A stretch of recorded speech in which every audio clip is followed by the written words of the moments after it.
ഞാൻ പിന്നീട് എഴുതാൻ തീരുമാനിച്ചപ്പോൾ ഞാൻ അമ്മ പറഞ്ഞുകൊണ്ട് 2 ദിവസം കഴിഞ്ഞ് ഞാൻ എഴുതി. കാരണം ചെയ്തിട്ട് കാര്യമില്ല, റിസൾട്ട് വെച്ചിട്ട് കാര്യമില്ല, കിട്ടത്തില്ല, എനിക്ക് ഡെഡ് ലൈനായി പോയി. അപ്പോൾ ഞാൻ അമ്മ പറഞ്ഞുകൊണ്ട് മാത്രം അമ്മേനെ അനുസരണത്തെ പ്രതി ഞാൻ എന്ത് ചെയ്തു വെച്ചിട്ടുണ്ടെങ്കിൽ ഞാൻ ആ എക്സാം വെറുതെ അറ്റൻഡ് ചെയ്തു. എനിക്ക് ഭയങ്കര പാടായിരുന്നു. ഞാൻ അറ്റൻഡ് ചെയ്തത് എനിക്ക് ചിലത് തിരിയുന്നില്ല. ഞാൻ കൃത്യമായിട്ട് അറ്റൻഡ് ചെയ്ത ക്വസ്റ്റ്യൻ വരെ ഞാനത് റിട്ടേൺ അടിച്ച് തെറ്റിച്ചിട്ട് ഞാനത് റോങ് ആൻസേഴ്സൊക്കെ അതിൽ എൻ്റർ ചെയ്യുകയും ചെയ്തു. എനിക്ക് അത് കഴിഞ്ഞപ്പോൾ എനിക്ക് ഭയങ്കര വിഷമമായി. അമ്മ ചോദിച്ചു, നീ എങ്ങനെയുണ്ട്, നന്നായി അറ്റൻഡ് ചെയ്തു? ഞാൻ പറഞ്ഞു പിന്നില്ല, ഭയങ്കര മോശമായിരുന്നു, നോക്കണ്ട, പ്രതീക്ഷയൊന്നും വേണ്ട, പോട്ടെ എന്ന് പറഞ്ഞു. റിസൾട്ട് വരുന്ന ദിവസമായപ്പോഴും ഞാൻ വലിയ പ്രതീക്ഷയൊന്നും വെച്ചില്ല. പിന്നെ വെറുതെ താല്പര്യമില്ലാതെ ഞാൻ പക്ഷെ മാതാവിനോട് ഇങ്ങനെ പറയും, മാതാവിൻ്റെ ഉള്ളിൽ മാതാവിനെ ഞാൻ ഇടയ്ക്കിടയ്ക്ക് എടുത്തിട്ട് ആ ഫേസ് നോക്കി പറയുന്നത്, എൻ്റെ കഴിവിൽ കിട്ടത്തില്ല, എനിക്ക് 100% ഉറപ്പാണ്, എനിക്ക് മെറിറ്റ് ഇല്ല, എൻ്റെ മെറിറ്റ് പോയി, എനിക്കിനി ഒന്നുമില്ല, കാരണം അവസരങ്ങളില്ല, മാതാവിന് താല്പര്യം ഉണ്ടെങ്കിൽ തന്നാൽ മതി, നിർബന്ധമൊന്നുമില്ല, താല്പര്യം ഉണ്ടെങ്കിൽ തന്നാൽ മതി. പക്ഷേ എന്നിട്ട് പിന്നെയും പറയും ഞാൻ, മാതാവ് എന്നെ കൈവിടില്ല എന്ന് എനിക്ക് ഉറപ്പാന്ന് പറയും. അങ്ങനെ ഞാൻ പറഞ്ഞിട്ട് ഞാൻ കൃത്യമായിട്ട് പ്രാർത്ഥന മുമ്പോട്ട് കൊണ്ടുപോയി. പക്ഷേ എനിക്ക് റിസൾട്ട് വന്ന മാതാവിനും പ്രിയപ്പെട്ട ഉണ്ണീശോയ്ക്കും ഒത്തിരി നന്ദി പറഞ്ഞുകൊണ്ട്, എൻ്റെ പേര് ജെറിൻ മാത്യു. ഞാൻ വരുന്നത് വയനാട് മാനന്തവാടിക്കടുത്തുനിന്നാണ്. ഞാൻ ഇവിടെ ഉടമ്പടി എടുക്കുന്നത് നവംബർ 15, 2022 ഞാൻ ഉടമ്പടി എടുക്കാനുള്ള പ്രധാന കാരണം എന്ന് വെച്ചിട്ടുണ്ടെങ്കിൽ, ഞാൻ എൻ്റെ ഗ്രാജുവേഷനെല്ലാം കഴിഞ്ഞ് അത്യാവശ്യം ഗ്യാപ്പൊക്കെ ആയി വർക്ക് ചെയ്തുകൊണ്ട് വർക്കിംഗ് പ്രൊഫഷണലാണ്. അപ്പോൾ ഞാൻ വർക്ക് ചെയ്തുകൊണ്ടിരിക്കുന്ന ഇടയ്ക്ക് എനിക്ക് വിദേശത്ത് പോയി പഠിക്കാനുള്ള കാര്യങ്ങൾ ഞാൻ നോക്കുന്നുണ്ടായിരുന്നു. അപ്പം ഇത് നോക്കുന്ന സമയത്ത് എനിക്ക് ഒന്നും ശരിയാവുന്നില്ല. അങ്ങനെ ഞാൻ ഈ 2022 സെപ്റ്റംബറിൽ UK പോകാനായിട്ട് ഞാൻ എൻ്റെ അഡ്മിഷൻ്റെ പ്രോസസ്സ് സ്റ്റാർട്ട് ചെയ്യുകയും എൻ്റെ പ്രോസസ്സ് കാര്യങ്ങളൊക്കെ വേണ്ടി ഞാൻ അഡ്മിഷനൊക്കെ എനിക്ക് വരികയും ചെയ്തു പോയി. അൺകണ്ടീഷണൽ ഓഫർ ലെറ്ററായിട്ട് കാര്യങ്ങളെല്ലാം വന്നു. അപ്പോൾ പ്രോസസ്സിംഗ് എല്ലാം സ്റ്റാർട്ട് ചെയ്തു. നല്ലൊരു യൂണിവേഴ്സിറ്റി തന്നെ ഓഫറെല്ലാം വന്നു വിത്ത് സ്കോളർഷിപ്പ്. അപ്പോൾ ഞാൻ വളരെ സന്തോഷിച്ചു. അപ്പം ചെയ്യാൻ ഞാൻ സ്റ്റാർട്ട് ചെയ്തു. അപ്പം എനിക്ക് പെട്ടെന്ന് ഇവർ യൂണിവേഴ്സിറ്റി ഏജൻസി പറഞ്ഞതിനെക്കാട്ടും 4 ഇരട്ടി 5 ഇരട്ടി കൂടുതൽ പണം ഒരുമിച്ച് അടയ്ക്കാൻ വേണ്ടി യൂണിവേഴ്സിറ്റിയിൽ നിന്ന് മെയിൽ വന്നു. അപ്പോൾ പെട്ടെന്ന് എനിക്ക് അത്രയും പണം അറേഞ്ച് ചെയ്യാൻ കഴിഞ്ഞില്ല. അങ്ങനെ അറേഞ്ച് ചെയ്യാൻ കഴിയാത്തതിനാൽ എനിക്ക് ആ അവസരം നഷ്ടമാവുകയും ആ യൂണിവേഴ്സിറ്റി എനിക്ക് വീണ്ടും ഒരു അവസരം തരികയും ജനുവരിയിൽ പോകാൻ വേണ്ടി എല്ലാം റെഡിയാക്കി തരികയും ചെയ്തു. അപ്പം ജനുവരിയിലാണെങ്കിൽ മറ്റ് തടസ്സങ്ങളൊന്നുമില്ലാതെ പോകാമെന്ന് പറഞ്ഞു. കാരണം സീറ്റ് കൺഫേംഡ് ആണ്, മറ്റ് ബുദ്ധിമുട്ടുകളൊന്നുമില്ല. അപ്പോൾ ഞാൻ ഒത്തിരി സന്തോഷിച്ചു. കാരണം എല്ലാവരും അറിഞ്ഞു, വളരെ കൂട്ടുകാർ, സുഹൃത്തുക്കൾ, പിന്നെ നാട്ടുകാരായ ആളുകൾ, മറ്റ് ബന്ധുമിത്രാദികൾ എല്ലാവരും ഇതിനെക്കുറിച്ച് അറിഞ്ഞു. അപ്പോൾ ഞാൻ പോകാൻ വേണ്ടി ഓൾമോസ്റ്റ് എല്ലാം തയ്യാറായി. എൻ്റെ ബാഗുകൾ വരെ ഞാൻ വാങ്ങി തയ്യാറാക്കി വെച്ചു. കാരണം എനിക്ക് വേണ്ട സൂട്ട് കേസുകൾ, കാര്യങ്ങൾ, അപ്പം എനിക്ക് വേണ്ട എല്ലാം തന്നെ ഞാൻ ഓരോന്നോരോന്നിനെ അറേഞ്ച് ചെയ്ത് റെഡിയാക്കി വെച്ചു. അപ്പോൾ എൻ്റെ മാനസികാവസ്ഥ എല്ലാം ഓക്കെ എന്ന രീതിയിലായിരുന്നു. അങ്ങനെ എനിക്ക് നവംബർ ആയപ്പോഴത്തേനും എനിക്ക് ഓൾമോസ്റ്റ് വിസ ഫയൽ ചെയ്യേണ്ട ടൈം ആകാനായി. അപ്പോഴത്തേനും പെട്ടെന്ന് എനിക്ക് മെയിൽ വന്നു, നിങ്ങളുടെ പ്രോസസ്സിങ്ങിൽ എറർ വന്നു, എന്തോ ക്ലറിക്കൽ മിസ്റ്റേക്ക് വന്നതുകൊണ്ട് എനിക്ക് ഏജൻസി ശ്രമിച്ചിട്ടും നടക്കുന്നില്ല, യൂണിവേഴ്സിറ്റി സൈഡിൽ നിന്ന് ശ്രമിച്ചിട്ടും നടക്കുന്നില്ല, എനിക്ക് ആ ഓഫർ റിട്ടേൺ ചെയ്ത് തരാൻ അവർക്ക് പറ്റുന്നില്ല. അപ്പം ഞാൻ ആകെ തളർന്നു പോയ അവസരമായിരുന്നു. എനിക്ക് എന്ത് ചെയ്യണം നടത്തില്ല. കാരണം എല്ലാവരും അറിഞ്ഞിട്ടുണ്ട്, വീട്ടിലൊക്കെ ആകെ വിഷമം. അപ്പം ഞാൻ ജോലി ഏറെക്കുറെ റിസൈൻ ചെയ്യാൻ വേണ്ടി തയ്യാറായി നിൽക്കുന്ന സമയം കൂടിയാണ്. അപ്പം അങ്ങനെ ഞാൻ അതിനുശേഷം അപ്പോൾ എനിക്ക് ഭയങ്കര വിഷമത്തിലായ സമയത്ത് ഞാൻ എപ്പോഴും യൂട്യൂബിൽ എടുത്തിട്ട് ഞാൻ കൃപാസന മാതാവിൻ്റെ വീഡിയോസും ജോസഫച്ചൻ്റെ വീഡിയോസൊക്കെ കാണലുണ്ടായിരുന്നു. അപ്പോൾ അങ്ങനെയൊക്കെ എനിക്ക് പെട്ടെന്ന് തോന്നി നേരെ ഇങ്ങോട്ട് വരണമെന്നും ഇവിടെ വന്നിട്ട് ഉടമ്പടി എടുക്കണമെന്നും വീട്ടിൽ നിന്നും പറഞ്ഞു. ഞാനും പറഞ്ഞു. ഞാൻ അങ്ങനെ എൻ്റെ സുഹൃത്തുക്കളെ ഞാൻ നിർബന്ധിച്ച് കൂട്ടി ഞാൻ എൻ്റെ വാഹനം എടുത്തിട്ട് സുഹൃത്തുക്കളുമായിട്ട് ഞാൻ നേരെ ഇങ്ങോട്ട് വരികയാണ് ചെയ്തത്. ഇവിടെ വന്ന് ഞങ്ങൾ പിന്നെ ഉടമ്പടി എടുത്തപ്പം നവംബർ 15 ഞാൻ എടുക്കുന്നത്. ഞാൻ ഒത്തിരി വിഷമത്തിലാണ് ഞാൻ ഇവിടെ വന്നത്. ഞാൻ ഇവിടെ നിന്ന് മാറി നിന്ന് മാതാവിൻ്റെ മുഖത്ത് നോക്കി ഞാൻ കുറേ കരഞ്ഞു. കാരണം വെച്ചിട്ടുണ്ടെങ്കിൽ ഇത്രയും പ്രായമുണ്ട് എനിക്ക്, പക്ഷേ എനിക്ക് കരയാമെന്ന് വെച്ചിട്ടുണ്ടെങ്കിൽ അത്ര വിഷമത്തിലാണ് നിന്നത്. ഞാൻ കരഞ്ഞ ശേഷം ഞാൻ നേരെ പിന്നെ ഇവിടുന്ന് ഉടമ്പടിയെല്ലാം എടുത്ത് ഒരു 3:30-4 മണി അങ്ങനെ ആയപ്പോഴാണ് ഇവിടുന്ന് ഇറങ്ങി ഇവിടുന്ന് ഇറങ്ങി ഒരു 1.5 മണിക്കൂർ ഞാൻ പിന്നെ 1.5 മണിക്കൂർ എത്തിയപ്പോഴത്തേനും എനിക്കൊരു ഓഫർ ലെറ്റർ വരുവാണ്. 1.5 മണിക്കൂർ ഇവിടുന്ന് സഞ്ചരിച്ചപ്പോഴത്തേനും എനിക്ക് ഓഫർ ലെറ്റർ വന്നു. കാരണം ഞാൻ ആദ്യത്തെ തവണ കിട്ടാതെ ആയപ്പം എനിക്ക് യൂണിവേഴ്സിറ്റിയിൽ നിന്നൊക്കെ പ്രശ്നം വന്നപ്പോൾ ഞാൻ എൻ്റെ ഏജൻസി മാറ്റിയിട്ട് മറ്റൊരു ഏജൻസിയിൽ കൊടുത്തിരുന്നു. അത് ഞാൻ കൺട്രി മാറ്റുകയും ചെയ്തു, അയർലാൻഡിലേക്കാണ് കൊടുത്തത്. അപ്പോൾ അവിടെ നിന്ന് എന്നോട് പറഞ്ഞിരുന്നു, നിങ്ങൾക്ക് കിട്ടാൻ ചാൻസ് ഒന്നുമില്ല, പിന്നെ ചുമ്മാ ശ്രമിക്കുകയെന്ന്. അപ്പോൾ ഞാൻ ഈ ആളുകളെ മുഖത്ത് നോക്കാൻ ഫേസ് ചെയ്യാനുള്ള ബുദ്ധിമുട്ടും കാര്യങ്ങളും എല്ലാ പ്രശ്നങ്ങളെല്ലാം കൂടി ഉണ്ട്. ഞാൻ എന്തിനാവട്ടെ എന്ന് വിചാരിച്ചിട്ട് ഞാൻ അത് പ്രോസസ്സ് ചെയ്യാനും നിന്നായിരുന്നു. അങ്ങനെ ഞാൻ പിന്നെ ഇവിടുന്ന് ഇറങ്ങി 1.5 മണിക്കൂർ കൊണ്ട് എനിക്ക് എനിക്ക് ഓഫർ ലെറ്റർ വന്നു. ഞാൻ ഒത്തിരി സന്തോഷത്തോടെ മാതാവിന് നന്ദി പറഞ്ഞു. എനിക്ക് മനസ്സിലായി തുടങ്ങി ഞാൻ ഉടമ്പടി എടുത്തപ്പോൾ മുതൽ എനിക്ക് വേണ്ടി മാതാവ് പ്രവർത്തിച്ചു തുടങ്ങിയത്. അങ്ങനെ ഞാൻ അതിനുശേഷം എൻ്റെ പ്രോസസ്സിങ് കാര്യങ്ങളൊക്കെ പയ്യെ മുന്നോട്ട് നടന്നു. അങ്ങനെ ഞാൻ എനിക്ക് എക്സാം എഴുതണമായിരുന്നു. അങ്ങോട്ട് ഡുവലിംഗോ എന്ന് പറഞ്ഞ എക്സാം എഴുതണം, അതിന് സ്കോർ വേണം. അപ്പോൾ യു കെയിലേക്ക് എനിക്ക് ഇതൊന്നും ആവശ്യമില്ലായിരുന്നു. അപ്പോൾ ഇതൊക്കെ വന്നപ്പോൾ ഞാൻ എഴുതേണ്ട വന്നു. അപ്പം ഞാൻ എഴുതാൻ വേണ്ടി ഞാൻ ഡേറ്റ് എടുത്തു. പക്ഷേ ഞാൻ കാര്യമായിട്ട് പഠിക്കാൻ നിന്നില്ല, കാരണം എനിക്ക് ജോലി കഴിഞ്ഞിട്ട് വന്നിട്ട് ഇതിനൊന്നും സമയം കിട്ടുന്നില്ലായിരുന്നു. അപ്പോൾ ഞാൻ ഇതിനൊന്നും പഠിക്കാൻ കാര്യം നിന്നില്ല. വളരെ ഇടയ്ക്ക് ഒരു പിന്നെ മൊഡ്യൂൾസൊക്കെ ഞാൻ ചുമ്മാ യൂട്യൂബ് വഴിയൊക്കെ നോക്കും. ബാക്കി സമയത്ത് ഞാൻ പക്ഷേ പ്രാർത്ഥനകൾ കാര്യങ്ങളെല്ലാം കൃത്യമായിട്ട് ഞാൻ കൊണ്ട് നടന്നിരുന്നു. രാവിലെ എഴുന്നേറ്റ് പ്രാർത്ഥിക്കാനും വൈകുന്നേരം ഉടമ്പടി പ്രാർത്ഥിച്ച് ചെല്ലാനും എല്ലാം കൃത്യമായിട്ട് സമയം കണ്ടെത്തി. ഞാൻ ദേവാലയത്തിൽ പോകാനൊക്കെ മാക്സിമം സമയമൊക്കെ കണ്ടെത്തി. അങ്ങനെ ഞാൻ പക്ഷേ ഇവിടുന്ന് കൊണ്ടുപോയി ഉടമ്പടി പത്രം ഞാൻ എന്ത് ചെയ്തിട്ടുണ്ടെങ്കിൽ ഒരു 5-6 കൊടുത്തതിന് ശേഷം എനിക്ക് മടി കാരണം ബാക്കി മൊത്തം എടുത്ത് ഞാൻ മാറ്റി വെച്ചു. കാരണം കൊടുക്കാൻ എനിക്ക് ആൾക്കാരെ ഫേസ് ചെയ്ത് കൊടുക്കാനും പറഞ്ഞു കൊടുക്കാനും മടിയുണ്ടായിരുന്നു. അപ്പോൾ ഞാനത് വെച്ച് ശേഷം എക്സാമിന് ഡേറ്റ് എടുക്കാൻ വേണ്ടി ഞാൻ എന്ത് ചെയ്തതെന്ന് വെച്ചിട്ടുണ്ടെങ്കിൽ എനിക്ക് ഒരു സ്ലോട്ട് എടുക്കുന്നതിനെക്കാട്ടും പൈസ കുറവാണ് 2 സ്ലോട്ട് എടുത്തിട്ടുണ്ടെങ്കിൽ. അതായത് ഒരെണ്ണം തോറ്റിട്ടുണ്ടെങ്കിൽ ഒരെണ്ണം എഴുതാലോ എന്ന് എൻ്റെ മനസ്സ് പറഞ്ഞു. അപ്പോൾ എനിക്ക് കുറച്ച് ഡോളേഴ്സ് ലാഭം കിട്ടും. അപ്പോൾ ആ ഡോളേഴ്സ് ലാഭം കിട്ടാൻ വേണ്ടി ഞാൻ 2 സ്ലോട്ട് എടുത്ത് വെച്ചു.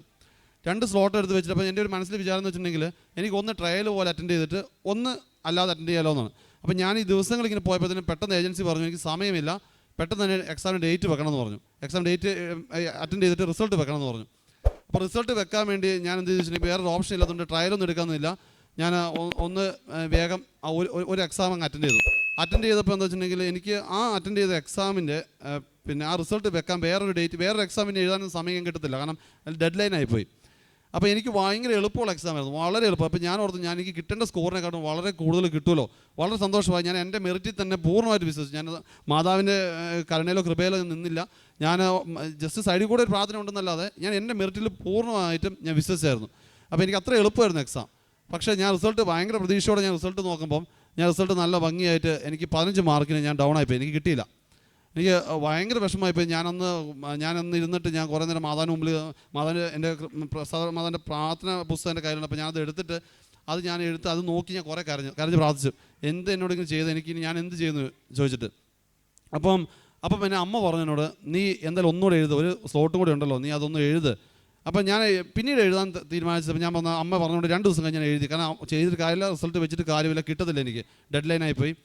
അപ്പോൾ അമ്മ പറഞ്ഞുകൊണ്ട് മാത്രം അമ്മേനെ അനുസരണത്തെ പ്രതി ഞാൻ എന്ത് ചെയ്ത് വെച്ചിട്ടുണ്ടെങ്കിൽ ഞാൻ ആ എക്സാം വെറുതെ അറ്റൻഡ് ചെയ്തു. എനിക്ക് ഭയങ്കര പാടായിരുന്നു. ഞാൻ അറ്റൻഡ് ചെയ്തത് എനിക്ക് ചിലത് തിരിയുന്നില്ല. ഞാൻ കൃത്യമായിട്ട് അറ്റൻഡ് ചെയ്ത ക്വസ്റ്റ്യൻ വരെ ഞാനത് റിട്ടേൺ അടിച്ച് തെറ്റിച്ചിട്ട് ഞാനത് റോങ് ആൻസേഴ്സൊക്കെ അതിൽ എൻ്റർ ചെയ്യുകയും ചെയ്തു. എനിക്ക് അത് കഴിഞ്ഞപ്പോൾ എനിക്ക് ഭയങ്കര വിഷമമായി. അമ്മ ചോദിച്ചു, നീ എങ്ങനെയുണ്ട്, നന്നായി അറ്റൻഡ് ചെയ്തു? ഞാൻ പറഞ്ഞു പിന്നില്ല, ഭയങ്കര മോശമായിരുന്നു, നോക്കണ്ട, പ്രതീക്ഷയൊന്നും വേണ്ട, പോട്ടെ എന്ന് പറഞ്ഞു. റിസൾട്ട് വരുന്ന ദിവസമായപ്പോഴും ഞാൻ വലിയ പ്രതീക്ഷയൊന്നും വെച്ചില്ല. പിന്നെ വെറുതെ താല്പര്യമില്ലാതെ ഞാൻ പക്ഷെ മാതാവിനോട് ഇങ്ങനെ പറയുന്നു, മാതാവിൻ്റെ ഉള്ളിൽ മാതാവിനെ ഞാൻ ഇടയ്ക്കിടയ്ക്ക് എടുത്തിട്ട് ആ ഫേസ് നോക്കി പറയുന്നത്, എൻ്റെ കഴിവിൽ കിട്ടത്തില്ല, എനിക്ക് 100% ഉറപ്പാണ്, എനിക്ക് മെറിറ്റില്ല, എൻ്റെ മെറിറ്റ് പോയി, എനിക്കിനി ഒന്നുമില്ല, കാരണം അവസരങ്ങളില്ല. മാതാവിന് താല്പര്യം ഉണ്ടെങ്കിൽ തന്നാൽ മതി, നിർബന്ധമൊന്നുമില്ല, താല്പര്യം ഉണ്ടെങ്കിൽ തന്നാൽ മതി. പക്ഷേ എന്നിട്ട് പിന്നെയും പറയും ഞാൻ, മാതാവ് എന്നെ കൈവിടില്ല എന്ന് എനിക്ക് ഉറപ്പാന്ന് പറയും. അങ്ങനെ ഞാൻ പറഞ്ഞിട്ട് ഞാൻ കൃത്യമായിട്ട് പ്രാർത്ഥന മുമ്പോട്ട് കൊണ്ടുപോയി. പക്ഷേ എനിക്ക് റിസൾട്ട് വന്നപ്പോൾ എനിക്ക് കറക്റ്റ് എത്രയാണ് വേണ്ടത് ആ കറക്റ്റ് സ്കോറിൽ അങ്ങോട്ടും ഇങ്ങോട്ടും ഇല്ലാതെ കറക്റ്റ് സ്കോർ തന്നു മാതാവ്. ആ സ്കോർ ഞാൻ മേടിച്ച് കഴിഞ്ഞ ശേഷം ഞാൻ ഒത്തിരി അവിടെ നിന്ന് കരഞ്ഞ ശേഷം ഞാൻ നേരെ എൻ്റെ റിസൾട്ട് പബ്ലിഷ് ചെയ്യേണ്ട ടൈമായി, ഞാൻ കൊടുക്കേണ്ട ടൈം അവർക്ക് കൊടുത്തു. ഞാൻ ഏജൻസിക്ക് കൊടുത്തു. എൻ്റെ ഏജൻസിയോട് ഞാൻ പറഞ്ഞു, ഇതെനിക്ക് എന്തെങ്കിലും ചെയ്തു തരാൻ പറ്റുമെന്ന് ചോദിച്ചു. അപ്പോൾ അവർ പറഞ്ഞു, ഒന്നും ചെയ്യാൻ പറ്റില്ല, സമയം കഴിഞ്ഞു പോയി, എന്നാലും ശ്രമിച്ചു നോക്കാമെന്ന് പറഞ്ഞു. അവർക്ക് ശ്രമിച്ചു നോക്കാൻ പറഞ്ഞാൽ അവർക്ക് ഞാൻ എൻ്റെ സ്കോറെല്ലാം കൊടുത്തു കഴിഞ്ഞപ്പം അവർ തൊട്ടടുത്ത ദിവസം വീണ്ടും റിവേർട്ട് തന്നു. ഒരു മൊഡ്യൂളിന് സ്കോർ 10 മാർക്ക് കുറവാണ്, 10 കുറവായതുകൊണ്ട് ഒട്ടും നടക്കില്ല, ഇനി നോക്കേണ്ട, അടുത്ത ഇൻടേക്കിലേക്ക് നമുക്ക് ഡിഫർ ചെയ്യാമെന്ന് പറഞ്ഞു. അപ്പം അങ്ങനെ ഇൻടേക്കിൽ ഡിഫർ ചെയ്യാന്ന് പറഞ്ഞപ്പോൾ ഞാൻ ഓൾമോസ്റ്റ് എനിക്ക് നല്ലൊരു പൈസ, ഞാൻ ഫീസ് കാര്യങ്ങളെല്ലാം അടച്ചിട്ടുണ്ട്, കാര്യങ്ങളെല്ലാം അടച്ച് അങ്ങനെ എല്ലാം ചെയ്ത് വെച്ചേക്കുന്നത്. അപ്പോൾ എനിക്ക് ഒരുപാട് പണം മുടക്കുണ്ട്. അപ്പം ഇതെല്ലാം ആക്കി വെച്ചതുകൊണ്ട് എനിക്ക് ഭയങ്കര ടെൻഷനായി, എന്ത് ചെയ്യണം നടത്തില്ല, വീട്ടിലെന്ത് പറയാൻ നടത്തില്ല. എന്നാൽ അമ്മയോട് ഞാൻ കാര്യങ്ങൾ പറഞ്ഞു. പക്ഷേ ഞാനിങ്ങനെ മാതാവിനെ മുറുക്കെ പിടിച്ച് ഞാൻ പ്രാർത്ഥിച്ചു. എനിക്ക് എല്ലാ പ്രതീക്ഷ അടഞ്ഞപ്പോൾ ഞാൻ മാതാവിനോട് പറഞ്ഞു, മാതാവ് എനിക്ക് ഒരു മെറിറ്റും ഇല്ല, അതിപ്പോൾ ഞാൻ 0-ലാണ് നിൽക്കുന്നത്, മൊത്തം 0-ലാണ് നിൽക്കുന്നത്, എനിക്ക് എന്ത് ചെയ്യണമെന്ന് ഒരു പിടിയില്ല, മാതാവ് എനിക്ക് മാർഗം തുറന്നു തരണമെന്ന് പറഞ്ഞു. ഞാൻ പറഞ്ഞു, എനിക്ക് ഈ ഒരു മൊഡ്യൂളിന് മാർക്ക് കുറവാണ്, എനിക്കിനി എഴുതാൻ ഡേറ്റും കിട്ടത്തില്ല, സമയം കിട്ടത്തില്ല, ഈ സ്കോർ വെച്ച് എൻ്റെ അമ്മ എന്നെ കയറ്റി വിടുവാണെങ്കിൽ എനിക്ക് അതാണ് ഏറ്റവും വലിയ കാരണം, അമ്മ എന്നെ കയറ്റി വിടണം എന്ന് തന്നെ പറഞ്ഞു. ഞാൻ വിടണം തന്നെ പറഞ്ഞു, അമ്മ എന്നെ കയറ്റി വിടണം, എൻ്റെ അവസ്ഥ അങ്ങനെയാണെന്ന് പറഞ്ഞു. ഞാൻ എന്നിട്ട് രാത്രിയിൽ ഇരുന്ന് ഒത്തിരി തവണ മാതാവിനോട് ഇരുന്ന് പ്രാർത്ഥിക്കുകയും ഒത്തിരി മാതാവിന് മുമ്പിൽ നിന്ന് കരയുകയും ചെയ്തിട്ടുണ്ട്. അങ്ങനെ ഇരിക്കുമ്പം എനിക്ക് പെട്ടെന്നൊരു എൻ്റെ മനസ്സ് പറഞ്ഞു, എനിക്ക് കോളേജിൽ നിന്നൊരു മെയിൽ വന്നായിരുന്നു, ആ മെയിലിന് റിപ്ലൈ മെയിൽ ചെയ്യ്, നീ നിൻ്റെ സ്കോർ കാർഡ് വെച്ച് റിപ്ലൈ മെയിൽ ചെയ്യുന്ന മനസ്സിങ്ങനെ പറഞ്ഞുകൊണ്ടിരുന്നു. അപ്പോൾ ഞാൻ എൻ്റെ സ്കോർ കാർഡ് വെച്ച് റിപ്ലൈ മെയിൽ കോളേജിലേക്ക് ചെയ്തു. ഞാൻ പറഞ്ഞു, എൻ്റെ ഇങ്ങനെ സ്കോർ, അപ്പോൾ എനിക്ക് എന്തെങ്കിലും ചെയ്യാൻ പറ്റുമെന്ന് കോളേജിനെ മെയിൽ ചെയ്തു. അപ്പോൾ കോളേജിൽ നിന്ന് എനിക്ക് തൊട്ടടുത്ത ദിവസം തന്നെ എനിക്ക് റിവേർട്ട് വന്നു. വേഗം തന്നെ സ്കോർ കാർഡ് പബ്ലിഷ് ചെയ്യുകയും അവർക്ക് അയച്ചു കൊടുക്കാൻ എല്ലാം ചെയ്യാൻ പറഞ്ഞു. ഞാൻ അത് വീണ്ടും അവർക്ക് അയച്ചു കൊടുത്ത് കാര്യങ്ങൾ ചെയ്തു. അപ്പോൾ അതിനും തൊട്ടടുത്ത ദിവസം ഏജൻസിയിൽ നിന്ന് കോൾ വന്നു, എന്നോട് പറഞ്ഞു നിങ്ങൾക്ക് വേണ്ടി ഞങ്ങൾ കുറേ ശ്രമിച്ചിട്ടുണ്ട്, അപ്പോൾ അതുകൊണ്ട് എനിക്ക് എൻ്റെ പേപ്പറൊക്കെ റെഡി ആയിട്ടുണ്ട്, ഉടൻ തന്നെ പ്രൊസീഡ് ചെയ്യാമെന്ന് പറഞ്ഞിട്ട് അവിടുന്ന് വന്നു. അപ്പോൾ ഓൾമോസ്റ്റ് ടൈമൊക്കെ കഴിഞ്ഞു, ഡിസംബർ പിന്നെ 20-ാം തീയതി ആ ഒരു ടൈമായി. അപ്പം വേഗം പ്രൊസീഡ് ചെയ്യാമെന്ന് പറഞ്ഞു. അപ്പോൾ എനിക്കറിയാം, പക്ഷേ പരിശുദ്ധ അമ്മ എനിക്ക് അവിടെ ഇടപെട്ടു എന്ന് എനിക്ക് മനസ്സിലായി അന്ന്. അപ്പോൾ ഞാൻ ഒത്തിരി സന്തോഷിച്ചതിന് ശേഷം അപ്പോൾ എനിക്ക് എല്ലാം റെഡിയായി വരുവാണല്ലോ. അപ്പോൾ തൊട്ടടുത്ത ദിവസം അടുത്ത പ്രശ്നങ്ങൾ വീണ്ടും തുടങ്ങി. കോളേജ് ലീവായിപ്പോയി, ക്രിസ്മസ് ലീവ് സ്റ്റാർട്ട് ചെയ്തതിന് ശേഷം എനിക്ക് ഫുള്ള് തടസ്സങ്ങളാണ്. കോളേജിൽ നിന്നുള്ള ഇവർ പറയുന്നു, പിന്നെ എനിക്ക് ഈ സ്കോർ കാർഡ് വെച്ചിട്ട് എനിക്ക് പിന്നെ മുമ്പോട്ട് പോകണമെങ്കിൽ ഫാക്കൽറ്റിയുടെ പെർമിഷനൊക്കെ വേണം, ഫാക്കൽറ്റിയുടെ പെർമിഷൻ വേണം. അത് കിട്ടണോ ഇല്ലോ എന്ന് പറയാൻ പറ്റില്ല. അതുകൊണ്ട് തൽക്കാലത്തേക്ക് എല്ലാം പെൻഡിങ് വെക്കാനും ഹോൾഡ് ചെയ്യാനും പറഞ്ഞു. അപ്പോൾ ഞാൻ ഹോൾഡ് ചെയ്തു. പക്ഷേ ഞാൻ കൃത്യമായിട്ട് പ്രാർത്ഥിക്കുന്നുണ്ടായിരുന്നു. ഒരു 27-28 തീയതി വരെ ഞാൻ കൃത്യമായിട്ട് പ്രാർത്ഥിച്ചു. അപ്പോൾ തന്നെ എനിക്ക് അറിയാം ഫെബ്രുവരി ക്ലാസ് തുടങ്ങുന്ന എനിക്ക് ഇനി വെച്ച വിസയ്ക്കൊക്കെ വെച്ച് പോകാനൊന്നും അധികം സമയം കിട്ടത്തില്ല. അപ്പോൾ എനിക്ക് പ്രതീക്ഷയെല്ലാം നഷ്ടപ്പെട്ടു. എൻ്റെ പ്രാർത്ഥനയുടെ അളവ് കുറഞ്ഞു. ഞാൻ ചെറുതായിട്ട് മാത്രം പ്രാർത്ഥിക്കാൻ തുടങ്ങി. അങ്ങനെ ജനുവരി 4-ാം തീയതി ആയപ്പോൾ എൻ്റെ പ്രാർത്ഥന കുറച്ച് ഡൗൺ ആയി. അപ്പോൾ ജനുവരി 4-ന് രാവിലെ ഡ്യൂട്ടിക്ക് ഇറങ്ങുന്ന സമയത്ത് അമ്മ എന്നോട് പറഞ്ഞു, നിൻ്റെ പ്രാർത്ഥന കുറവാന്ന് പറഞ്ഞു. നിൻ്റെ പ്രാർത്ഥന കുറവുണ്ട്, അതാണ് ഇങ്ങനെ വരുന്നത്, നീ പ്രാർത്ഥന നന്നായി പ്രാർത്ഥിക്കണം എന്ന് പറഞ്ഞു. അപ്പം എനിക്ക് ദേഷ്യം വന്നു, ഓൾറെഡി ഫ്രസ്ട്രേഷനൊക്കെ ആയിട്ടിരിക്കുമായിരുന്നു. അപ്പോൾ ഞാൻ അമ്മയോട് പറഞ്ഞു, എൻ്റെ പ്രാർത്ഥനയല്ല കുറഞ്ഞ, അമ്മയുടെ പ്രാർത്ഥന കുറഞ്ഞെന്ന് പറഞ്ഞു. അതും പറഞ്ഞിട്ട് ഞാൻ നേരെ എൻ്റെ വണ്ടി എടുത്തിട്ട് ഞാൻ നേരെ എൻ്റെ ഓഫീസിലേക്ക് പോവാണ്. അപ്പോൾ ഞാൻ പോകുന്ന സമയത്ത് വഴിക്കെത്തിയപ്പോൾ എൻ്റെ മനസ്സ് പറഞ്ഞ് ശരിയാണല്ലോ, എൻ്റെ പ്രാർത്ഥന വളരെ കുറവാണ്, അപ്പോൾ കുറഞ്ഞിട്ടുണ്ട്. അപ്പോൾ എനിക്ക് ഭയങ്കര വിഷമമായി. അപ്പോൾ ഞാൻ വണ്ടി അവിടെ തന്നെ നിർത്തി. ഞാൻ വേഗം അമ്മേനെ വിളിച്ചു, അമ്മയോട് സോറി പറഞ്ഞു. ഞാൻ പറഞ്ഞു എൻ്റെ പ്രാർത്ഥന കുറഞ്ഞു. ഞാൻ സോറി മാത്രമല്ല പറഞ്ഞത്, ഞാൻ അന്നേരം തന്നെ എൻ്റെ പ്രാർത്ഥന വീണ്ടും ആ വണ്ടി ഓടിക്കുന്ന സമയത്ത് തന്നെ വീണ്ടും സ്റ്റാർട്ട് ചെയ്തു. ഞാൻ ജപമാല ചൊല്ലാൻ തുടങ്ങി, പ്രാർത്ഥിക്കാൻ തുടങ്ങി, പരിശുദ്ധ അമ്മനെ വിളിക്കാൻ തുടങ്ങി, മാധ്യസ്ഥം നേടാൻ തുടങ്ങി. ഞാനങ്ങനെ വീണ്ടും പ്രാർത്ഥിക്കാൻ തുടങ്ങി. ഞാൻ ഓഫീസിലെത്തി. ഒരു 11:35 ആയപ്പോഴത്തേനും എനിക്ക് കോളേജിൽ നിന്ന് വീണ്ടും മെയിൽ വന്നു. അന്നിന് 11:35 എനിക്ക് മെയിൽ വന്നു, എനിക്ക് ഫൈനലായിട്ടുള്ള എൻ്റെ അപ്രൂവൽ ലെറ്ററും കാര്യങ്ങളെല്ലാം വന്നു പറഞ്ഞു, നിങ്ങളെല്ലാം ഓക്കെയാണ്, നിങ്ങൾ ബാക്കി വിസയുടെ പ്രോസസ്സ് വേഗം സ്റ്റാർട്ട് ചെയ്തോളം പറഞ്ഞു. അപ്പോൾ ഞാൻ അമ്മേനെ വിളിച്ച് ഒത്തിരി സന്തോഷം. അമ്മേനെ വിളിച്ച് പറഞ്ഞപ്പം അമ്മ എന്നോട് പറഞ്ഞു, ഞാൻ നിനക്ക് വേണ്ടി കൃപാസന മാതാവിനോട് സാക്ഷ്യം ചോദിച്ചായിരുന്നു, മാതാവ് ഉണ്ടെന്നൊരു തെളിവിന് വേണ്ടി അവൻ ഇന്ന് 12 മണിക്കുള്ളിൽ ഒരു സാക്ഷ്യം കൊടുക്കണമെന്ന് പറഞ്ഞു. ആ സാക്ഷ്യം ആയിരുന്നു എനിക്ക് 11:35 എനിക്ക് ആ ലെറ്ററായിട്ട് വന്നത്. അതിനുശേഷം 11-ാം തീയതി ഞാൻ VFSലേക്ക് എനിക്ക് വിസയുടെ പ്രോസസ്സിങ് സ്റ്റാർട്ട് ചെയ്തു. വിസയുടെ പ്രോസസ്സിങ് ടൈം കിട്ടിയില്ല. ഈ ചുരുങ്ങിയ ദിവസം കൊണ്ട് തന്നെ വിസയുടെ ഡോക്യുമെൻറ്റ്സ് എല്ലാം സബ്മിറ്റ് ചെയ്ത് എല്ലാം റെഡിയാക്കി കഴിഞ്ഞപ്പോൾ ഞാൻ ഒരു 2-3 ദിവസം ശേഷം ഈ വിസയുടെ പേപ്പർ എടുത്ത് നോക്കും. ഞാൻ വെറുതെ വെരിഫിക്കേഷൻ ചെയ്തു, സ്വന്തം ചെയ്ത് നോക്കിയപ്പം അതിൽ ഫുള്ള് മിസ്റ്റേക്കാണ്. ഇൻകംപ്ലീറ്റ് ഡോക്യുമെൻറ്റ്സ് ആയിപ്പോയി. ഇൻകംപ്ലീറ്റ് ഡോക്യുമെൻറ്റ്സ് അതിൽ പലതും ചേർക്കേണ്ട ഭാഗങ്ങൾ തെറ്റിപ്പോയി. ഞാൻ ചേർത്തത് ശരിക്കും പറഞ്ഞാൽ വളരെ റോങ് ആയിട്ട് എല്ലാം തെറ്റി. ഇപ്പോൾ ഞാൻ അന്ന് അത് കണ്ടപാടെ ഞാനത് അവിടെ തന്നെ ഇട്ടു. പിന്നെ കൂടുതൽ നോക്കുന്നില്ല. ഒരു 4 തെറ്റോളം ഞാൻ ഓൾറെഡി കണ്ടുപിടിച്ചു. ഞാനത് അവിടെ വെച്ചിട്ട് ഞാൻ ഇരുന്ന് മാതാവിന് മുമ്പിലും മുട്ടുകുത്തിന്ന് മാതാവിൻ്റെ രൂപം പിടിച്ച് ഞാൻ കരഞ്ഞു. കൃപാസന മാതാവിൻ്റെ ലോക്കറ്റിൻ്റെ കഴുത്തിൽ എൻ്റെ കൊന്തയിൽ ഞാനിപ്പോൾ ചേർത്ത് വെച്ചിട്ടുണ്ടായിരുന്നു. അത് പിടിച്ച് ഞാൻ ഒത്തിരി കരഞ്ഞു കഴിഞ്ഞിട്ട് ഞാൻ പറഞ്ഞു, മാതാവേ ഇല്ല ആയിട്ടും, കാരണം ഞാൻ എൻ്റെ ജോലി റിസൈൻ ചെയ്തു. ആ സമയപ്പത്തിന് എൻ്റെ ജോലി ഞാൻ റിസൈൻ ചെയ്തു പോയി. ഞാൻ മൊത്തത്തിൽ പൂജയായി, കാരണം എനിക്ക് നല്ല സാലറി കിട്ടുന്ന നല്ല ജോലിയായിരുന്നു. അത് റിസൈൻ ചെയ്തു. എൻ്റെ ചുറ്റുമുള്ള ആളുകളെല്ലാം അറിഞ്ഞു ഞാൻ പോകാൻ വേണ്ടി റെഡിയായി നിൽക്കുന്നത്. അപ്പം ഞാൻ മൊത്തത്തിൽ ഒരു കുഴീൻ്റെ ഉള്ളിൽ ഒറ്റയ്ക്ക് നിൽക്കുന്ന പോലെ അവസ്ഥയായി. കാരണം എനിക്ക് വേറെ വരുമാനം ഇല്ലാതായിപ്പോയി. പിന്നെ ആൾക്കാരൊന്നും പറയാൻ പറ്റുന്നില്ല, എന്ത് ചെയ്യുമെന്ന് അറിയത്തില്ല. കാരണം എനിക്ക് വിസ കിട്ടില്ലെന്ന് എനിക്ക് ഏറെക്കുറെ 100% ഉറപ്പായി. 7-ാം തീയതി ഫെബ്രുവരി 7-നാണ് ക്ലാസ് സ്റ്റാർട്ട് ചെയ്യുന്ന ഇൻറ്റിമേഷൻ തന്നായിരുന്നു. അപ്പം എനിക്ക് കിട്ടില്ലെന്ന് ഉറപ്പായി. ഞാൻ ആദ്യ ദിവസം അമ്മയോട് പറഞ്ഞില്ല. പിറ്റേ ദിവസം അമ്മയുടെ കാര്യം പറഞ്ഞു, ഇങ്ങനെ പ്രശ്നമുണ്ട്, എനിക്ക് കിട്ടത്തില്ല, ഇങ്ങനെ പ്രശ്നമുണ്ട്. അമ്മ ആകെ ഡള്ളായി പ്രശ്നമായി. പക്ഷേ പരിശുദ്ധ അമ്മനെ മുറുകെ പിടിക്കാൻ പറഞ്ഞു. അപ്പം ഞാൻ എൻ്റെ മടി മാറ്റാൻ വേണ്ടി എനിക്ക് ടെൻഷൻ വന്നപ്പോൾ ഞാൻ ഇപ്പോൾ എല്ലാ മാസവും ഞാൻ ഇവിടെ വരുമായിരുന്നു. ഞാൻ ഇവിടുത്തെ പ്രാർത്ഥന കൂടിയിട്ട് പോകുമ്പോൾ ഞാൻ പിന്നത്തെ പ്രാവശ്യം ടെൻഷനിൽ ഇവിടെ വന്നപ്പോൾ ഞാൻ എന്ത് ചെയ്തു വെച്ചിട്ടുണ്ടെങ്കിൽ എനിക്ക് ഒരു 3 കെട്ട് പത്രം കൊണ്ടുവന്നാൽ ഞാൻ 3 കെട്ട് പത്രം കൊണ്ടുപോയി. ഈ പത്രങ്ങൾ ഞാൻ കൃത്യമായിട്ട് എന്ത് ചെയ്തു വെച്ചിട്ടുണ്ടെങ്കിൽ ഓരോ സ്ഥലങ്ങളിൽ കൊണ്ടുപോയിട്ട് കൊടുക്കുക മാത്രമല്ല, ഇത് കൊടുത്തിട്ട് അത് എന്താണെന്ന് പറഞ്ഞു കൊടുക്കാനും പ്രാർത്ഥിക്കാൻ വേണ്ടി പ്രത്യേകം പറയാനും തുടങ്ങി. അങ്ങനെ പറഞ്ഞ് അവർക്ക് ഈ 3 കെട്ട് പത്രവും അങ്ങനെ തന്നെ ഓരോരുത്തർക്ക് കൊടുത്തതിന് ശേഷം അതുകൂടാതെ തന്നെ ഞാൻ എന്നെ ഇവിടുന്ന് പറഞ്ഞു വന്ന കാരുണ്യ കാര്യങ്ങളൊക്കെ ഞാൻ കൃത്യമായിട്ട് ചെയ്യുന്നുണ്ടായിരുന്നു. ഹോസ്പിറ്റലിൽ പോകാനും, ഞാൻ അവർക്ക് ഫുഡിൻ്റെ കാര്യം കൊടുക്കാനും, പിന്നെ അനാഥരായ ആളുകളെ സന്ദർശിക്കാനും, വൃദ്ധരായ മാതാപിതാക്കളുള്ള ഓൾഡ് ഏജ് ഹോമിലൊക്കെ പോകാനൊക്കെ തുടങ്ങിയായിരുന്നു. പക്ഷേ ഞാനിങ്ങനെ അത് നേരത്തെ തുടങ്ങിയായിരുന്നു. പക്ഷേ ഇതെല്ലാം കൃത്യമായി ചെയ്യുന്നുണ്ടെങ്കിലും എനിക്ക് മാതാവിൻ്റെ ഒരു തരത്തിലുള്ള അടയാളമോ കാര്യങ്ങളോ കിട്ടുന്നില്ലായിരുന്നു. അമ്മ എന്നോട് ഇടയ്ക്കിടയ്ക്ക് ചോദിക്കും, നിനക്ക് സുഗന്ധം വല്ലതും കിട്ടുന്നുണ്ടോ, അല്ലെങ്കിൽ നിനക്ക് എന്തെങ്കിലും രൂപം കാണുന്നുണ്ടോ? ഞാൻ പറഞ്ഞു എനിക്കൊന്നും കാണുന്നില്ല. പക്ഷേ എൻ്റെ ചുറ്റുമുള്ള ആളുകളിൽ എല്ലാവർക്കും ഇങ്ങനത്തെ ഓരോ കാര്യങ്ങൾ കിട്ടാൻ തുടങ്ങി. ഞാൻ സംസാരിക്കുന്ന സിസ്റ്റർമാർക്കാണ്. സിസ്റ്റർമാർ പറയും, നിന്നെക്കുറിച്ച് രാവിലെ എന്നെ കാണിച്ചു എന്നുള്ള ഓർത്തുള്ളൂ, നിനക്കൂടി പ്രാർത്ഥിക്കാൻ കാണിച്ചായിരുന്നു. അപ്പം പിന്നെ അമ്മയ്ക്ക് പലപ്പോഴും കാണാൻ തുടങ്ങി, എൻ്റെ സുഹൃത്തുക്കൾക്ക് കാണാൻ തുടങ്ങി പലപ്പോഴും പല കാര്യങ്ങൾ.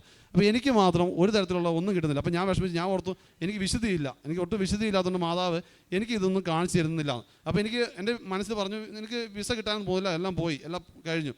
അങ്ങനെ ഞാൻ എന്നാലും ഒരു പ്രതീക്ഷയിലേക്ക് നിന്നു. 7-ാം തീയതി ഈ മാസം 7 എനിക്ക് ക്ലാസ് സ്റ്റാർട്ട് ചെയ്യുകയാണ്. അപ്പോൾ 7-ാം തീയതി കഴിഞ്ഞാൽ പിന്നെ എനിക്ക് ഒട്ടും കിട്ടത്തില്ല. എനിക്ക് എൻ്റെ വിസ രജിസ്റ്റർ നമ്പർ പ്രകാരം എനിക്ക് അപ്പുറത്തുള്ള ഇപ്പുറത്തുള്ള ആൾക്കാരൊക്കെ വിസ അപ്രൂവൽ അല്ലെങ്കിൽ റിജക്ഷന് ആ റീസൺ ഇങ്ങനെ വരുന്നതാണ്. എൻ്റെ മാത്രം പെൻഡിങ് കിടക്കുന്നത് എനിക്ക് കാണുന്നുണ്ട് ഓരോ പ്രാവശ്യം റിപ്പോർട്ട് എടുത്ത് നോക്കുമ്പോൾ. അങ്ങനെ 7-ാം തീയതി എനിക്ക് ടെൻഷൻ ഭയങ്കര കൂടി, ഒരു രക്ഷയില്ല. ഞാൻ പിന്നെ കാൻഡിഡേറ്റ് റിക്വസ്റ്റ്, പ്രയർ റിക്വസ്റ്റ് ഞാൻ ഒരെണ്ണം, എനിക്ക് ടെൻഷൻ കൂടിയപ്പോൾ ഞാൻ പോസ്റ്റ് ചെയ്തു. 8-ാം തീയതി എനിക്കത് റിക്വസ്റ്റ് അപ്രൂവൽ ആയതായിട്ട് എനിക്ക് കൃപാസനത്തിൽ നിന്നൊരു മെയിൽ എൻ്റെ ഇതിലേക്ക് മെയിൽ വന്നു. 9-ാം തീയതി എനിക്ക് റിക്വസ്റ്റ് അവിടെ വന്നു.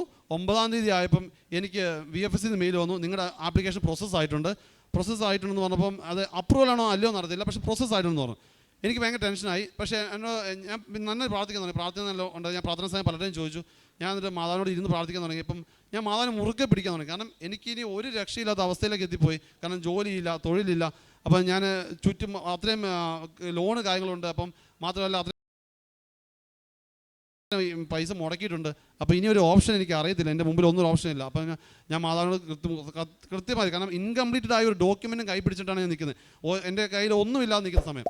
അപ്പോൾ ഞാൻ മാതാവിനോട് കൃത്യമായിട്ട് പറഞ്ഞു, മാതാവ് എന്നെ രക്ഷിക്കാൻ മാതാവിന് സാധിക്കും, എന്നെ ഉണ്ണീശോട് മാതാവ് പറയണം, എൻ്റെ അവസ്ഥ ഇങ്ങനെയാണ്, എനിക്ക് പറഞ്ഞ് എനിക്കിത് ചെയ്തു തരണം പറഞ്ഞു. ഞാൻ എന്നിട്ട് 3 മണിക്ക് പ്രദക്ഷിണ പ്രാർത്ഥന ചില സമയത്ത് ചെല്ലിയിട്ടുണ്ട്. ഞാൻ അതുപോലെ 5:30 പ്രാർത്ഥന കരഞ്ഞ് ഞാൻ പ്രദക്ഷിണ പ്രാർത്ഥന കരഞ്ഞുകൊണ്ട് ഞാൻ ചെല്ലിയ ശേഷം ഞാൻ വിസുർബാനയിൽ അത് 10-ാം തീയതി എനിക്ക് അതിന് റിപ്പോർട്ട് വരും, ഫൈനൽ റിപ്പോർട്ട് വരും. അപ്പം ഞാൻ 10-ാം തീയതി നേരെ പള്ളിയിൽ പോയിട്ട് തിരിച്ചു വന്ന ശേഷം എനിക്ക് തോന്നി പ്രദക്ഷിണ പ്രാർത്ഥന എടുത്ത് ചെല്ലാൻ തോന്നി. ഞാൻ പ്രദക്ഷിണ പ്രാർത്ഥന എടുത്ത് ആ സമയത്ത് ചെല്ലിക്കൊണ്ടിരിക്കുകയാണ്. അപ്പോൾ ഞാൻ ജവമാല വരുന്നുണ്ട്. തമ്മിലെ സൂചിച്ച് പ്രാർത്ഥിച്ച് ബൈബിളും വായിച്ചപ്പോൾ ഏജൻസിയിൽ ദുരിതര കോൾ വരുന്നുണ്ട്. വരുമ്പോൾ എനിക്ക് ഉറപ്പായിരുന്നു, എനിക്ക് വിസ കിട്ടി, വിസ അപ്രൂവലാണ്, വിസ വന്നിട്ടുണ്ട്, 100% എനിക്ക് ഉറപ്പായി. പക്ഷേ ഞാൻ തുറന്നു നോക്കിയില്ല. ഞാൻ പ്രാർത്ഥിക്കാനുള്ള പ്രാർത്ഥന എല്ലാം കഴിഞ്ഞ് ബൈബിളും വായിച്ച ശേഷം മാത്രം പരിശുദ്ധ അമ്മയ്ക്ക് കൃപാസന മാതാവിൻ്റെ ഫോട്ടോയും നോക്കി ഉമ്മയും കൊടുത്തിട്ട്, ആ ലോക്കറ്റിൽ ഒരു ഉമ്മയും കൊടുത്തിട്ട് ഞാൻ എന്ത് ചെയ്തിട്ടുണ്ടെങ്കിൽ ഏജൻസിയിൽ നിന്ന് ഫോൺ കോൾ എടുത്ത് പിന്നെ ആദ്യം അവർ പറഞ്ഞു കൺഗ്രാജുലേഷൻസ് എന്നാണ്, your visa has been approved എന്ന് പറഞ്ഞു. അപ്പം ഞാൻ എനിക്ക് ഡേറ്റ് എല്ലാം കഴിഞ്ഞു പോയി, എനിക്കിനി ഒന്നും ചെയ്യാൻ പറ്റില്ല എന്ന് വിചാരിച്ച് ഞാൻ അത്ര വിഷമിച്ച് നിന്ന സാഹചര്യത്തിൽ പരിശുദ്ധ അമ്മ എനിക്ക് വളരെ ശക്തമായൊരു അടയാളത്തോടെ എനിക്ക് തെളിവ് തന്നു. എനിക്ക് വിസ അപ്രൂവലായി. എനിക്ക് ഇപ്പം എനിക്ക് ഈ 15-നാണ് എനിക്ക് റിപ്പോർട്ട് ചെയ്യേണ്ടത്. 14-ാം തീയതി ഞാൻ പോവുകയാണ്. 14-ാം തീയതി എനിക്ക് ബാംഗ്ലൂരിൽ നിന്ന് ഫ്ലൈറ്റാണ്. അപ്പം എനിക്കിന്ന് വിസ അക്സെപ്റ്റഡ് ആയി.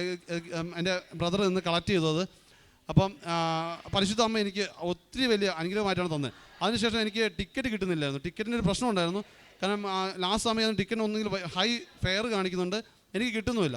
പക്ഷേ അപ്പോൾ എനിക്ക് തോന്നി ഞാൻ എപ്പോഴും പോകുന്ന ഒരു സമരിറ്റൻ ഭവനുണ്ട്. സമരിറ്റൻ ഭവൻ എന്ന് പറഞ്ഞാൽ ഓൾഡ് ഏജ് ഹോമാണ്, പ്രായമായ ആൾക്കാർ. അപ്പോൾ അവിടുത്തെ സിസ്റ്ററിന് പോയി എനിക്ക് ഇത് കിട്ടിയെന്ന് പറയണമെന്ന് പറഞ്ഞുകൊണ്ട് ഞാൻ അവിടെ ചെന്ന് സിസ്റ്ററിൻ്റെ അടുത്ത് പോയി ഞാനത് താങ്ക്സ് എല്ലാം പറയാൻ വേണ്ടി പറഞ്ഞതിന് ശേഷം ഇറങ്ങുന്ന സമയത്ത്